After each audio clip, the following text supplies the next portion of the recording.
Welcome back to the channel, new friends. Let's jump right into story time with Can people who are good but emotionally unavailable be abusive through neglect? I feel like this archetype describes the last two people I've dated.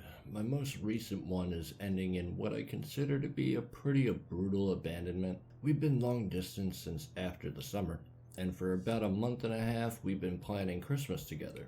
She was gonna fly out for about 2 weeks, so I bought gifts, paid $200 of her plane ticket, which I still haven't gotten back by the way, bought us tickets to go to a fun light show, started preparing my place, etc.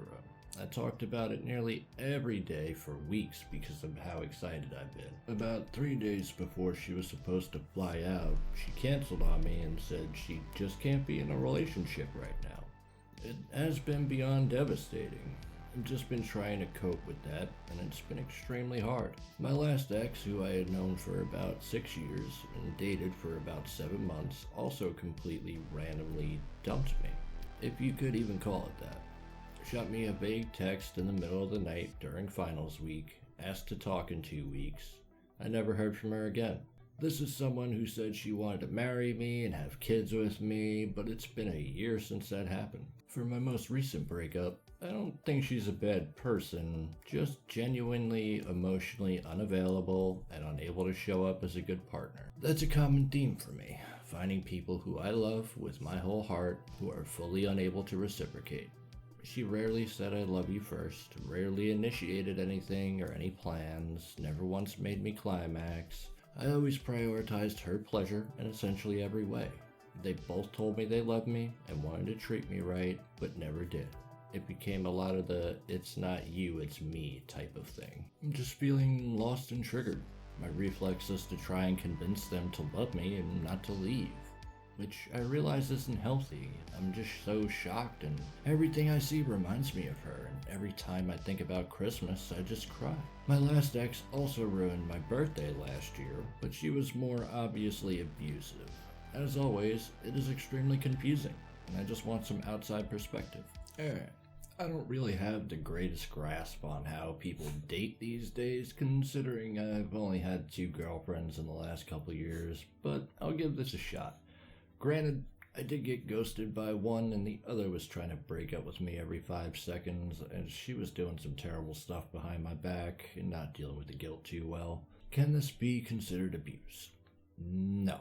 I don't think it is, honestly, but with that said, I can more than agree what these women did is morally fucking wrong. I'd go so far as to say that maybe they had that little voice in their head yelling, "The old dick twist" of fucked up shit they could do to you as a person. I mean, ghosting is this horrific new trend, which is pretty new on the grand scheme of things, but I've had it happen. It's really not the nicest thing to experience. One day you're laying in bed together, cuddled up, smothering one another in affection, planning the future, all those wonderful things, and then the next your partner just fucking up and vanishes. If you're somewhat lucky, you'll hear from them 1 or 2 times after, but when you see them, they're 100% unattached and disassociated from you, as if they got body snatched and replaced with someone you never do and doesn't know you or give a shit about you. I've dealt with silence as a weapon of abuse, to the point silence is actually a trigger for me.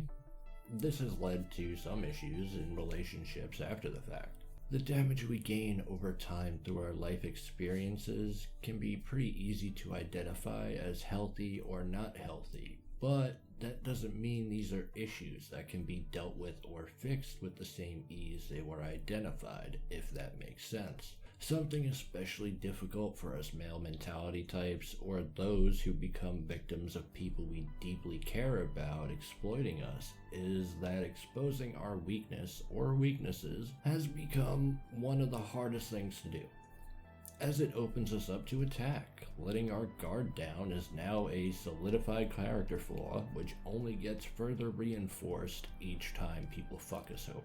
With all that said, and hopefully understood, I hope you get some help, OP, because that's the only way things are going to change.